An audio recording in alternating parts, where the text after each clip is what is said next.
Welcome to DEI Career Conversations. I'm your host and DEI career coach, Andrea G. Tatum.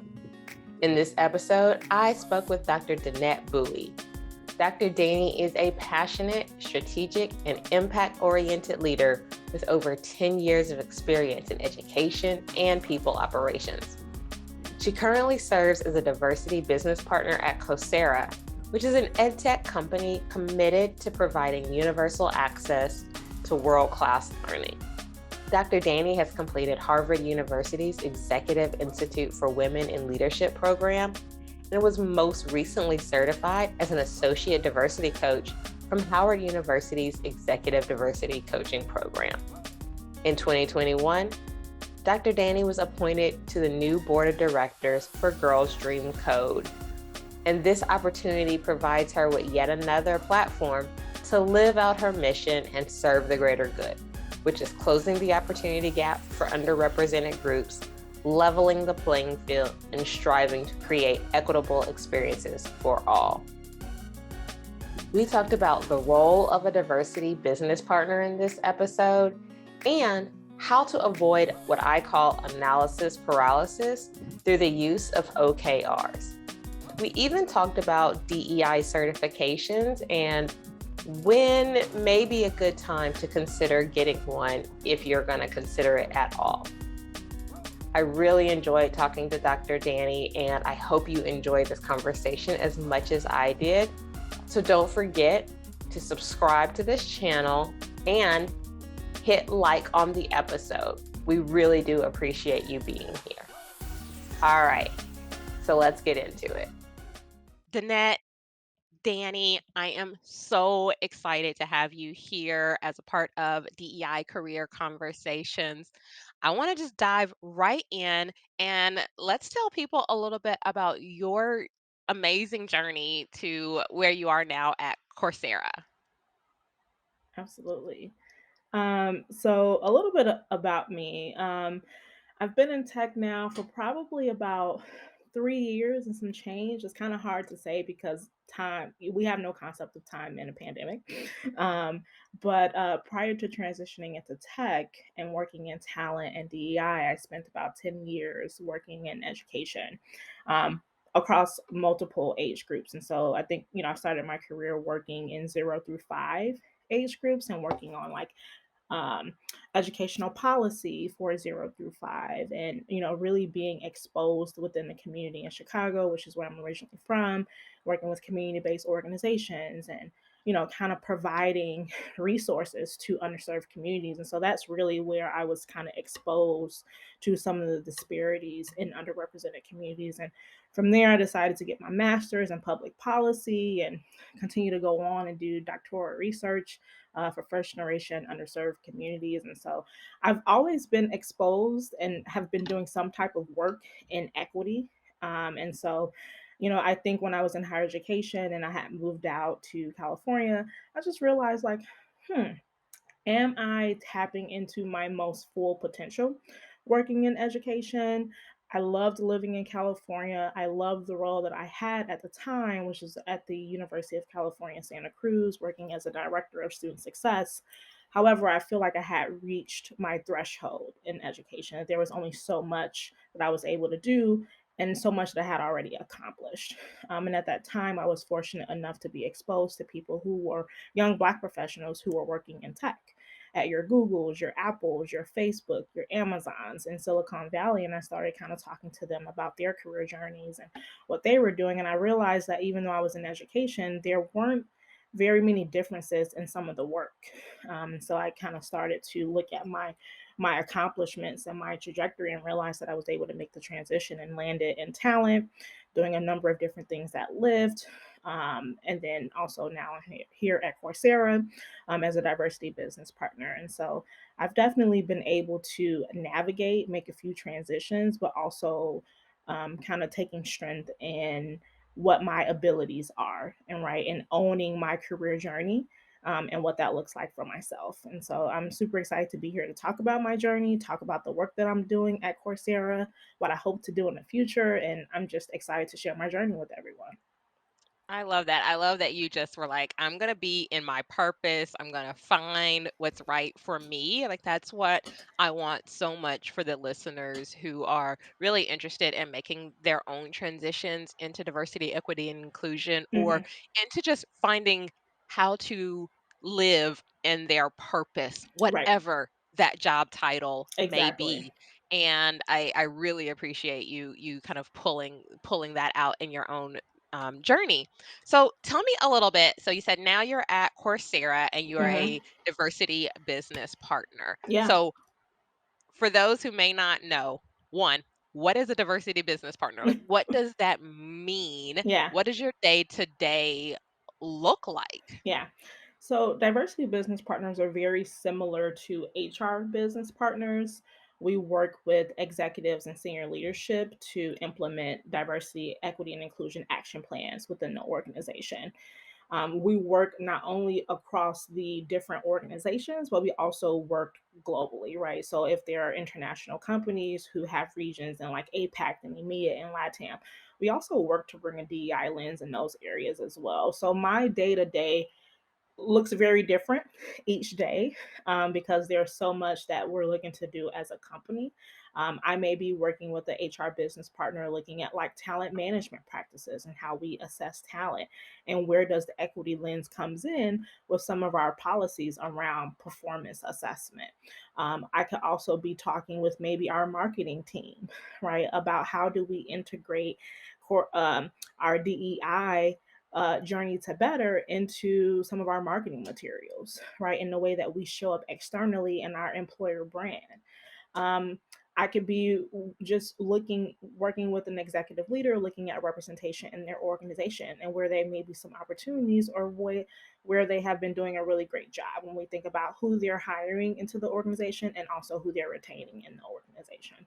So my day looks very different. I think that's what I like about the role is that I come in as a subject matter expert in DEI and I have the ability to work across business lines to influence, the way that we think about DEI. And I think I was watching one of your previous interviews with Aubrey, I think from Culture Amp, and I think she was talking Yep. about how this role is an influencing and influencer role, right? Like we don't necessarily, as a D&I team, have the power to come in and make decisions. What we come in is with a data informed approach.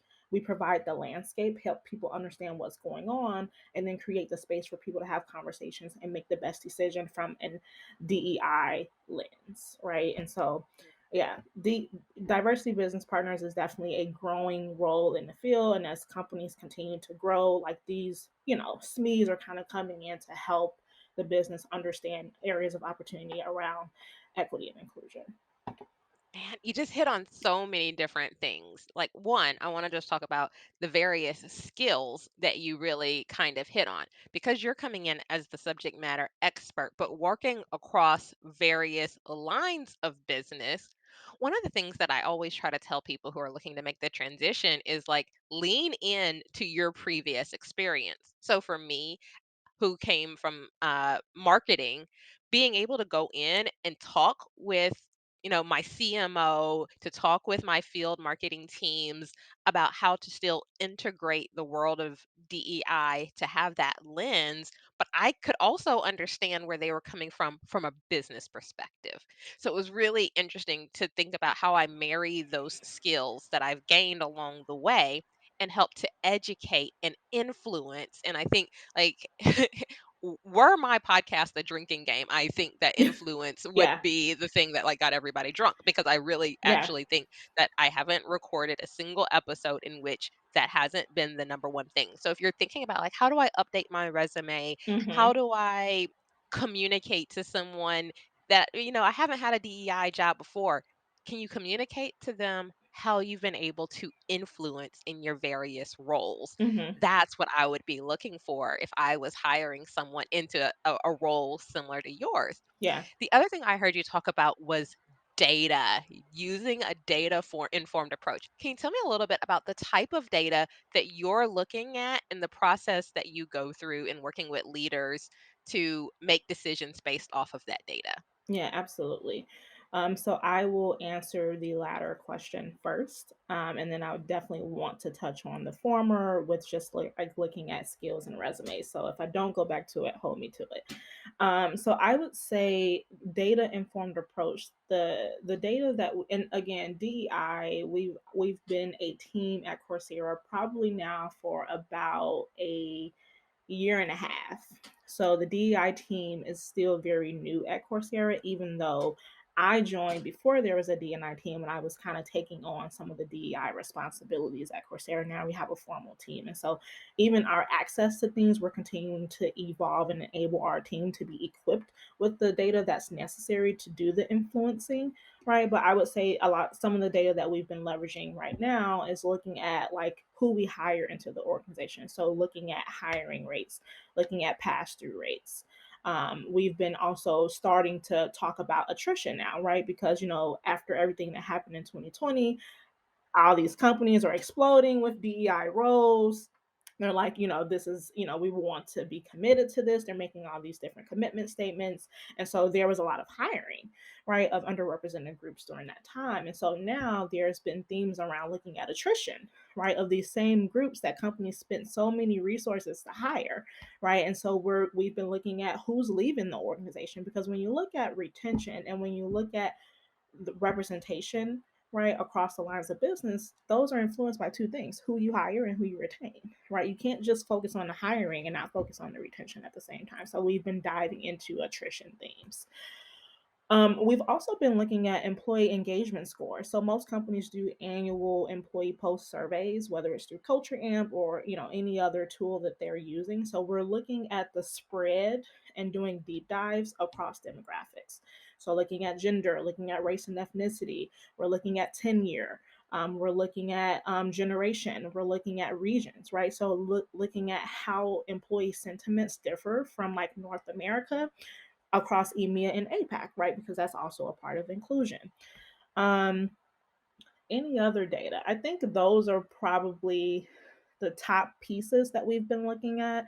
So representation, hiring rates, we've been looking at the attrition, and we've been looking at the employee post surveys. We're also starting to look at promotion rates, right? So looking at what are the processes to assessing talent, right? And then also looking at who is eligible for promotion versus who's actually being promoted and being developed. And so we're starting to, dive into those themes now. I Um, love it. Let me just ask you this, because yeah, one thing that I love data. yeah. I mean, I really came into this world, and if you've heard me talk before, you've talked about like I was not actually a big math person. I hated numbers until I actually started really working at Tableau, and it changed my life in terms of realizing that my inquisitive nature could be fueled by having data.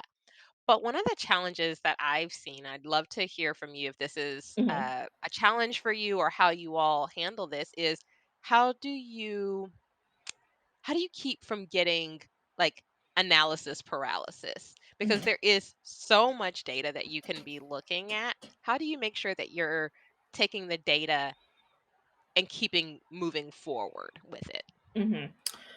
Um, I would say it depends on what's happening, right? So at Coursera, we establish OKRs. We have our annual OKRs as a company, and then we also have team OKRs by quarter, right? And so I think we do a really good job at planning, right? Planning out our roadmap for the year and what are the particular objectives or key results that we're going to be driving at any given point throughout the year.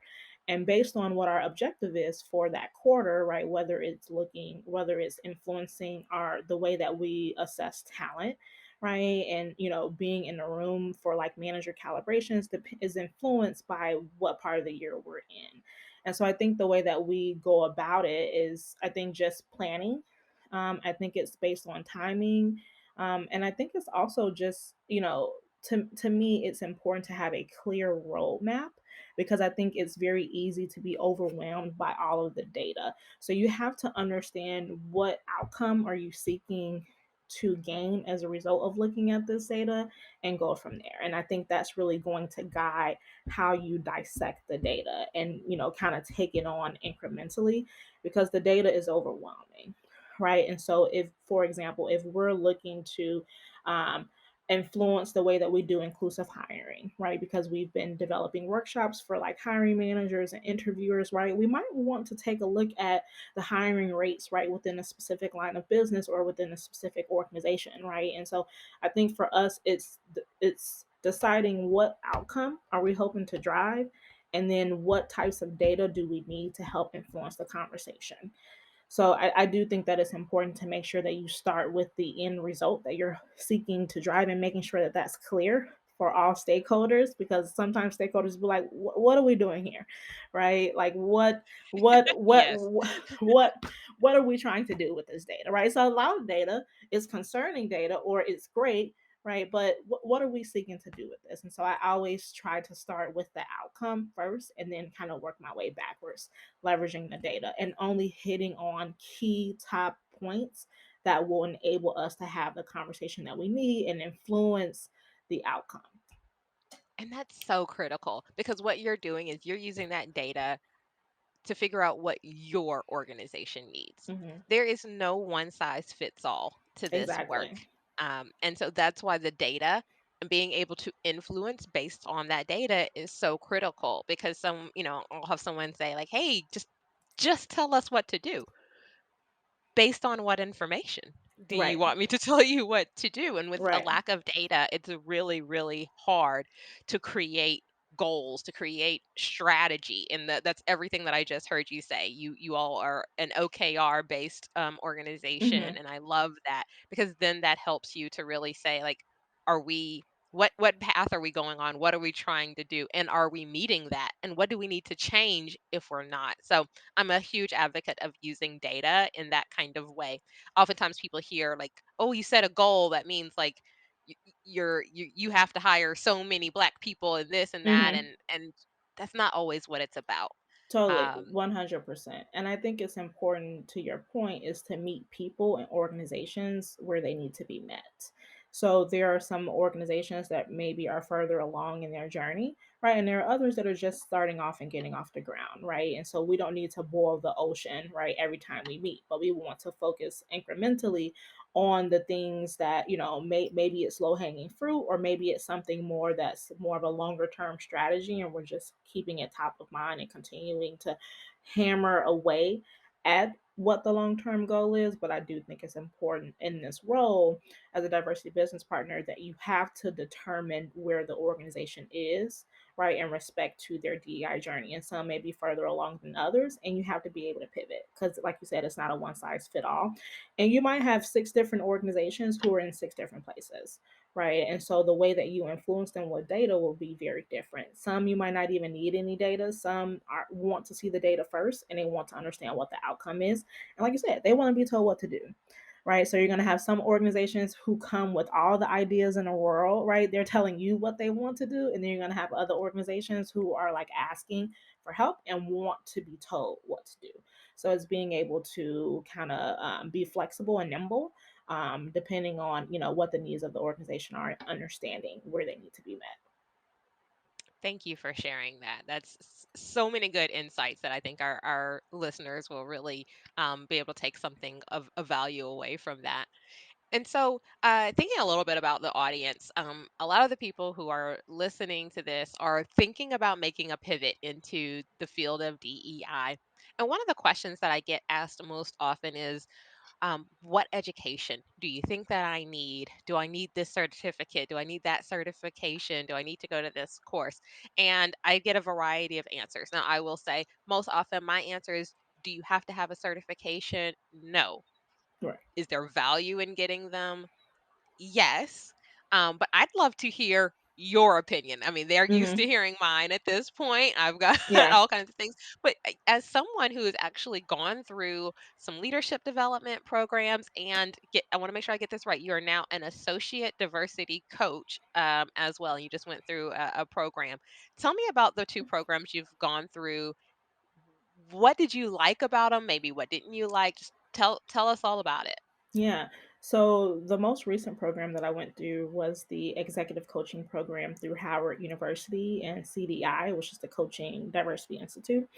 And so it was kind of like a maybe a 6 to 10 month program. It was virtual, so we did a week long of like classwork virtually, and then from there you needed to get coaching hours.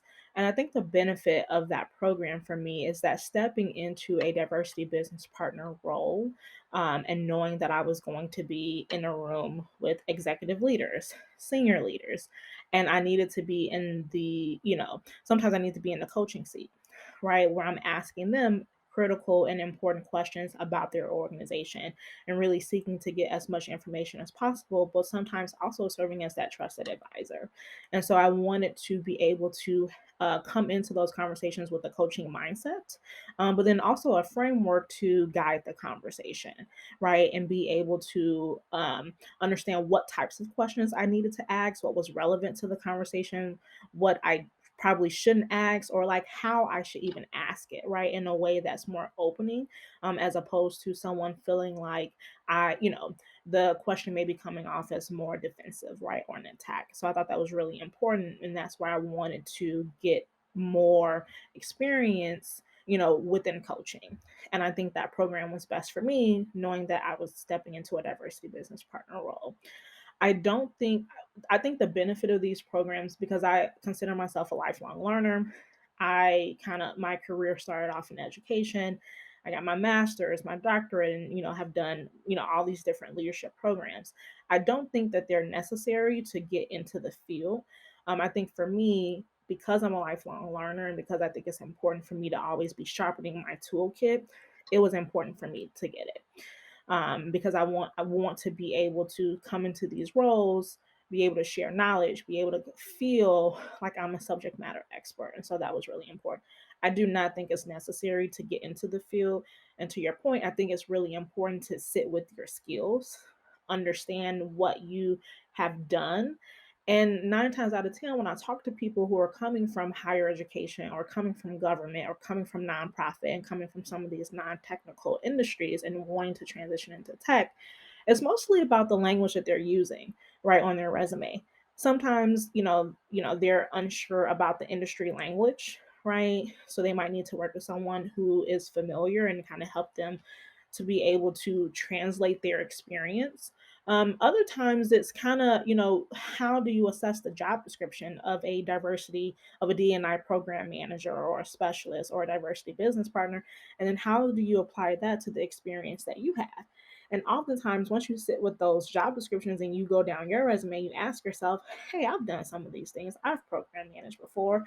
I've, influenced, I've presented data before, I've analyzed this. And you realize, hey, I've been doing these things all along, right? So, how do I leverage the job description? Because to me, the job description is the blueprint, right, for how you're going to articulate your value and what you're bringing into the job, right? And so I always talk to people who reach out to me all the time, hey, this is a process, right? And you need to be able to sit with your skills and understand exactly what your accomplishments are, what you've done, right? And be able to look at your job description and understand what the recruiter or hiring manager are asking for of a candidate. And then you need to be able to marry that together and be able to position yourself as someone who can bring value into this role and help upskill and take this role to the next level.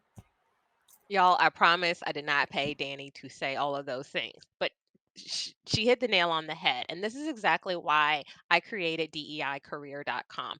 That is a part of what I offer in my coaching is helping people be able to understand what are those words that I should be looking for? How do I talk about those transferable skills that I bring from a variety of other backgrounds? And how do I translate them into my resume and I have my mock interviews. So I even help people kind of prepare to verbally talk about them when they're in a, kind of Q&A session. And so that's really the value of getting to work together with me as a DEI career coach. And I love, kind of bringing it back to what you talked about in terms of, being a lifelong learner. That's one of the things that I've been really on my journey of learning around being a coach. And those are skill sets versus when I think about certifications, like, yes, I want you to learn those fundamentals. Yes, you've got to know all those things about DEI. But once you do that assessment with yourself to say, what is it that I actually bring to the table? What do I want to do in this field? That's going to actually help you understand even better what type of additional learning might be right for you. And having people like me be able to help guide you into that kind of journey is really great. And then those are the kinds of things that I wish I had when I was kind of going on my own journey into this field was like, what don't I actually know? And then how do I talk about it? And so you really just laid it out so well for people that looking at the job description, being clear about what it is you want to do, because Danny's role as a diversity business partner is so different than other roles. And I mean, how large is your team at Coursera? The D&I team is about 5 people. Yeah. Yeah, And everyone's not doing the same exact job, I exactly. assume. So, I'm the technically the only diversity business partner on our team, in addition to our director of DEI. So she helps take on some of the roles for me and fill in when I'm not there. But yeah, our team is pretty small. yeah. So you just gave some great advice to people who are thinking about, really moving into this industry. I love talking about being a lifelong learner. I call myself a gatherer of skills, and that's Yeah. really what I encourage people to do. Constantly be thinking about what it is that you can add to your tool belt. So, you know, for me, the last question that I have, because you've just given so many good insights, and thank you for the time that you've shared with us. Mhm. I always like to end on kind of a high note, and I want to ask you if there was a biopic or a musical about your life, who would play you and what would it be called? Ah, who would play me and what would it be called? Um, it will probably be called The Great Advocator. Ooh, Because something that I've always embraced in my life, being raised in Chicago, being raised by a single mom, is the ability to advocate for myself. And so it creeps into every aspect of my life, my relationship with my partner, my relationship at work, and the way that I show up in the world, right? By advocating for myself. When I'm in the store, right? So I think for me, if there was a biopic about me, it would definitely be called The Great Advocator, because I think that's just an important skill set in this world. And I think if we don't speak up, if we don't advocate for ourselves, I'm a big advocate of closed mouths don't get fed, right? And ooh, so speak on it. yeah, and so if you know that you want to make the transition, if you know you want to step into a new role, if you know you want that promotion or that pay increase, what are you doing to advocate for yourself? And so if I had to, say the biopic, like it would be The Great Advocator. Because my partner tells me all the time that's something I do really well and I should probably teach a course on it or something like that. Um, and who would play me? Wow. Well, one, I love me some Angela Bassett. Um, Yeah, yeah. she is like my shero. And she played in one of my favorite movies of all time. What's Love Got to Do with It? I'm a huge fan of Tina Turner. Love her music. And so when I think about my biopic, like or a musical, it will totally have like Tina Turner music and vibes. And I just absolutely love me some Tina Turner. So I love Angela Bassett. So that's The great, the Great Advocate yeah. featuring Angela Bassett. Yeah. Yeah, I'm here for all of this. Danny, thank you so much for all the great insights that you've shared. I'll be sharing your bio and links to where people can find you. You'll be able to find those below. But thank you again so much. Of course. Thank you so much for having me. I really appreciate it. And I'm just excited to be here and share my journey with everyone. I hope you all enjoyed this episode of DEI Career Conversations. My goal is to help create more transparency about what it really means to work in diversity, equity, and inclusion, while helping experienced professionals gain clarity about how their passion, skills, and experience can make a real impact.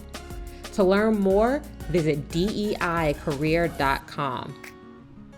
Don't forget, subscribe to this channel, like the video, and share it with your friends. We'll see you next time.